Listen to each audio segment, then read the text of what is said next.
तर उद्धव ठाकरेंच्या माध्यमातून चोक्कलिंगम यांना निवेदन देण्यात आलेलं आहे। महाविकास आघाडीचे आणि मनसेचं शिष्टमंडळ एकत्रितरित्या चोक्कलिंगम यांच्या भेटीसाठी गेलं होतं। त्याचा हा एक्सक्लुसिव्ह फोटो सर्वात आधी साम टीव्हीवर हा फोटो तुम्ही बघताय। आयोगाच्या भेटीला गेल्यानंतर निवडणूक प्रक्रियेमध्ये पारदर्शकतेसाठीचं एक निवेदन तयार करण्यात आले आणि ते निवेदन चोक्कलिंगम यांना देण्यात आलेलं आहे। उद्धव ठाकरे यांच्या माध्यमातून हे निवेदन चोक्कलिंगम यांना दिलंय।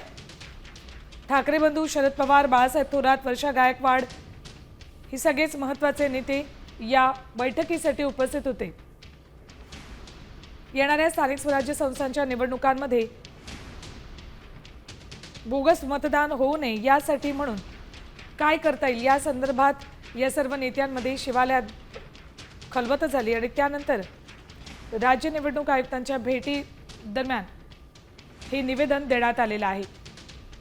त्याचाच हा फोटो सर्वात आधी साम टीव्हीवर सर्वपक्षीय शिष्टमंडळाने राज्य मुख्य निवडणूक आयुक्तांची भेट घेतली आणि त्यांना हे निवेदन दिलेले आहे। सर्वपक्षीय शिष्टमंडळाने आयोगाला निवेदन दिलेले आहे। निवडणूक प्रक्रिया पारदर्शक कशी पाडता येईल त्या संदर्भात चर्चाही केली।